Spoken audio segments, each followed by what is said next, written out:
Today we go in the time machine to before Christ, specifically to the year 1279 before Christ, to know a little of the life of Ramses II, also known as the king builder, or simply as Firon. Undoubtedly, his life has come to us wrapped in a tangle of history and anecdotes that only give contradictory interpretations, because for some historians he was but one of the last great pharaohs of Egypt, while for others he is a cruel antagonist of the good Moses, and who also had oppressed the Hebrew people.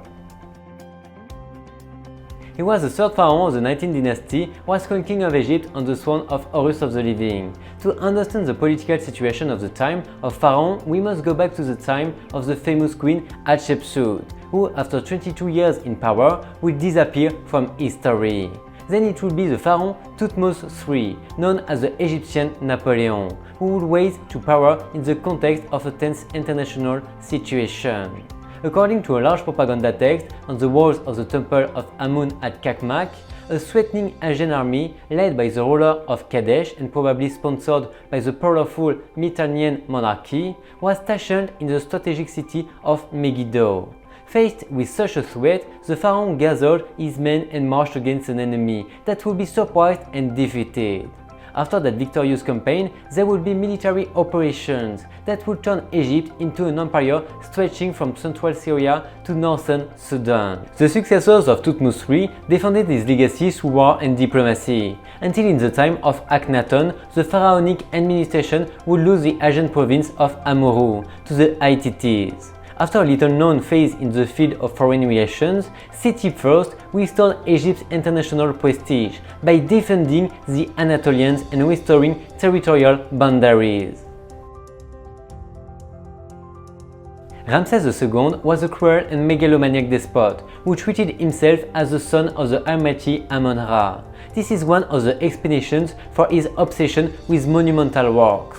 According to the sources of the time, during his reign he undertook an unprecedented construction program, and the country was filled with new religious buildings, in which the various names of the sovereign appeared as well as his image, which was always represented, imparting justice, honoring the gods, or on the battlefield.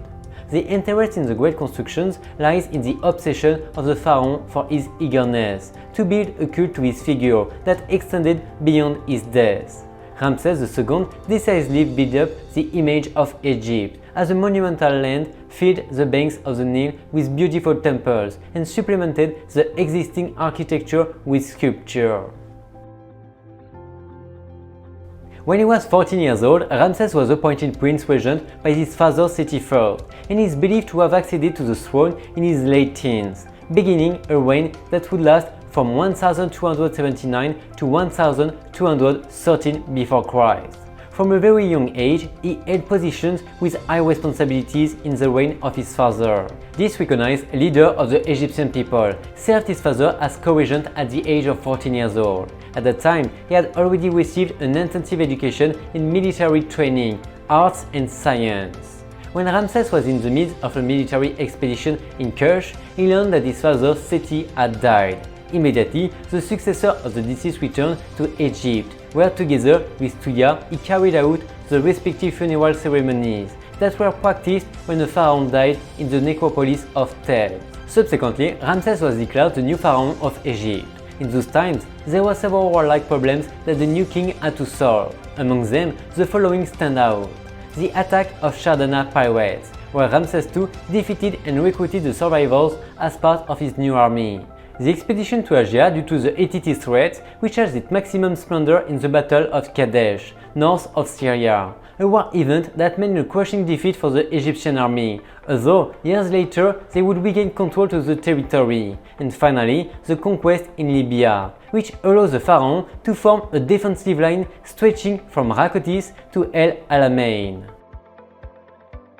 From the historical data that we have about Ramses II, we know that he was a true tyrant, womanizer, despot and really very selfish. He never showed interest in his people, and on several occasions he demonstrated his cold cruelty by exposing the corpses of his enemies on the city walls.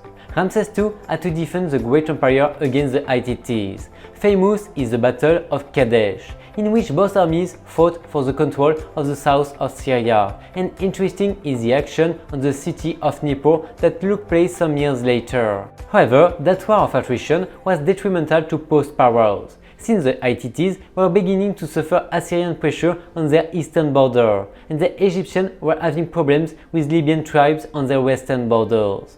Perhaps the geopolitical panorama facilitated the signing of the famous Treaty of Peace and Friendship, the clauses of which are preserved practically intact.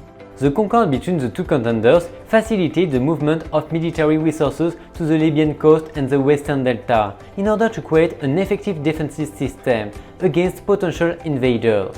A chain of fortifications, among which Zayret el Rakam stands out, would initially serve to contain potential enemies. Ramses would not forget Nubia and ordered the construction of a series of temples to reaffirm the pharaonic power over the southern territories.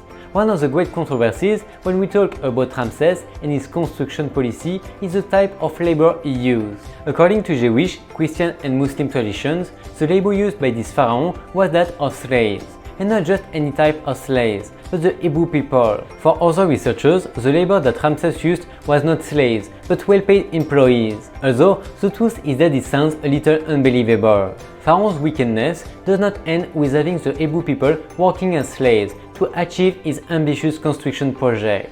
Traditions say that the pharaoh consulted fortune tellers who had warned him about a child who would be the culprit of his death and the end of his kingdom. In the Judeo-Christian tradition, this child was Moses. Ramses, fearful, had ordered to kill all the children. However, Moses' mother decided to save him by placing him in a basket on the river. By ironies of life, the sister of the pharaoh will be the one who rescued Moses. His life was so long that he outlived many of his descendants, in total 13 heirs. He died when he was around 90 years old, with spinal deformities due to arthritis. Despite his shrewdness and being one of the pharaohs with a reputation as a tyrant, Ramses II probably died of a blood infection that caused a cavity. After 66 or 67 years of reign and 11 absurd festivals, he was buried in the Valley of the Kings, in the tomb KV7. His mummy, discovered in 1881, is that of an old man, very tall, with an elongated face and prominent nose. He was undoubtedly the last great pharaoh, since his most important successors, Merenptah and Ramses III, were forced to pursue a defensive policy to maintain sovereignty in Canaan. In the Muslim tradition, the Quran states that Ramses died when he went after the Hebrews, while Moses was opening the waters. When closing them, the pharaoh died by drowning. However, for his selfishness, the sea did not want it, and his body was thrown, not to say spit.